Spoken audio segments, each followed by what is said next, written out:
Here's my 8-foot by 8-foot shed that I'm going to turn into a tiny house. All wooden framed out, and it's got electricity. Major bonus. Here's the door that's going to replace that big old door. This is the door in the store. Notice it has the jamb framing the door, which is super convenient. It's pre-hung measurements, and we're going to make them fit. So in order to do that, I'm going to have to cut this header 2x4 that's going over the door now so that it is to the width of the new door. So I'll remove this footstep here because the door's got to be flush to the ground. And we're going to get to cutting safety first, ladies and gentlemen. This grinder was not ideal. I ended up returning it and using a hacksaw to cut through these 2x4s. But the idea is to cut that header out of there, and always recycle, kids. We're going to use that piece I cut out later. And here comes the door frame. So cutting some 2x4s, and of course measure twice, cut once. We're going to bring the bottom base 2x4 out a little bit so that it can be a support for the vertical frame. Here's one side. Here's the other. There's the door temporarily in place just to see that actually my frames were not tall enough. So this is why we have to measure many times before cutting. Always estimate that you're going to cut it a little longer because you can always cut more off if you need. So you saw those shims down there to make these vertical frames a little bit higher, and I'm going to notch out this header frame. But before I get all that set, I'm going to use this weather tape to protect the wood that's under the door and around the door. The frame is going to get it too.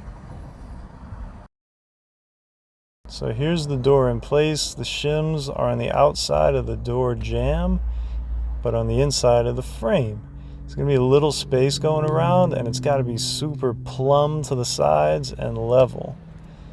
So once I got that really perfect, I applied this weather tape all the way around the outside. Start at the bottom and go up, because those overlaps need to make sure water does not get in. It runs down over the overlaps. On the inside, here's some nice spray foam. It's made for windows and doors because it doesn't expand as quickly, but when you spray it, it will expand to fill. Just not so much ideally that it will throw the door off level, which can happen.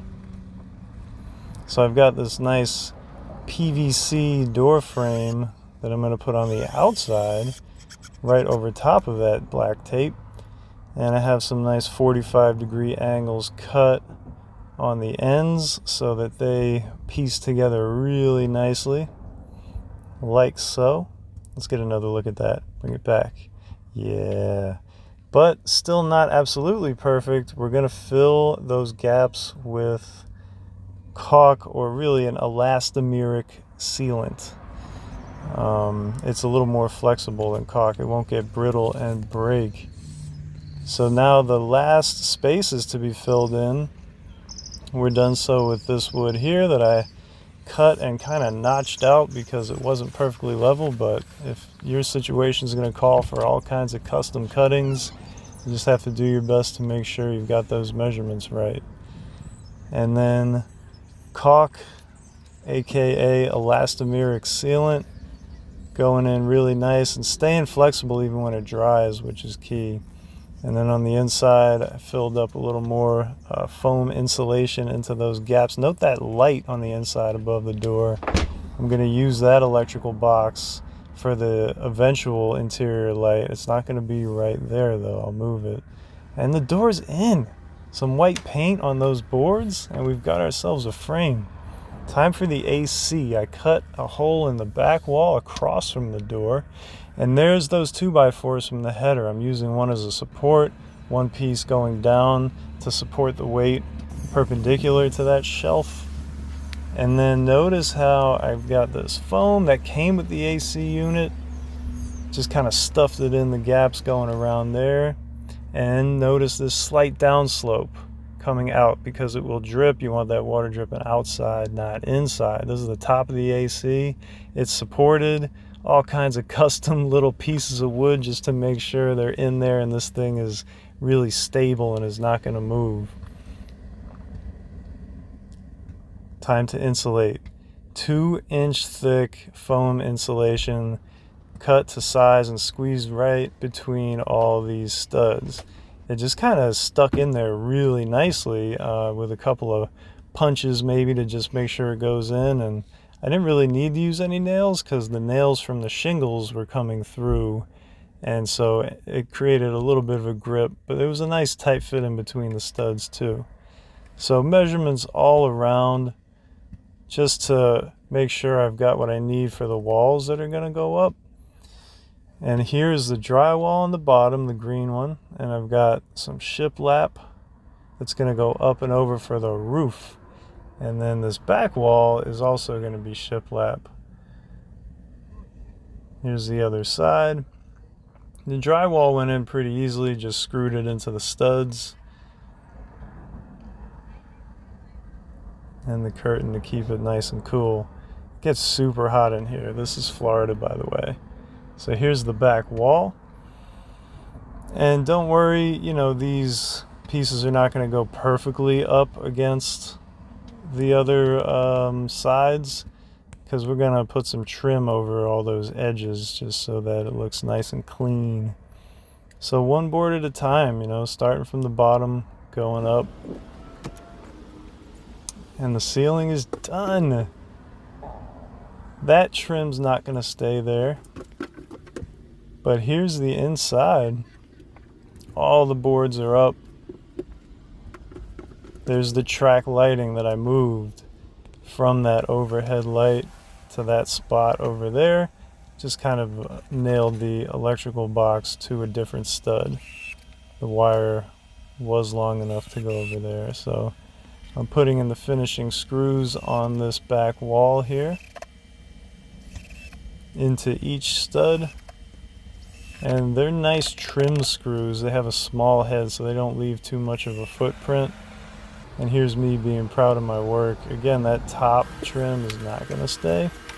I'm going to be measuring for the trim that goes around the edges. And I originally got this inside corner trim. It's kind of L-shaped, but that didn't work out too well because these joining corners were a real pain. So I opted out and went for some 1x2, which is just nice and clean, straight wood.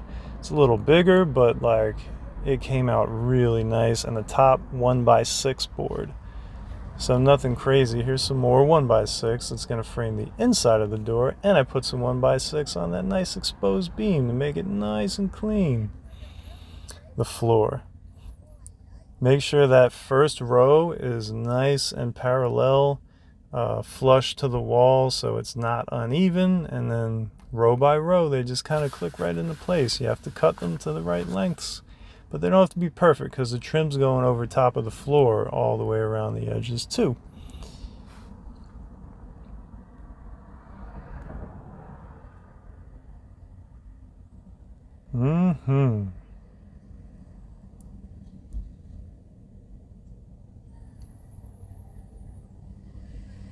New covers for the light switches and outlets.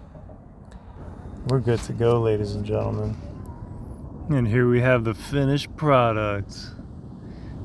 Put some chicken wire, aka ground cloth, around the bottom of the outside to discourage critters inhabiting the underneath. Got the nice combination lock on the door. Kitchenette area with the refrigerator under the shelf. We've got the futon in place and the nice runner rug.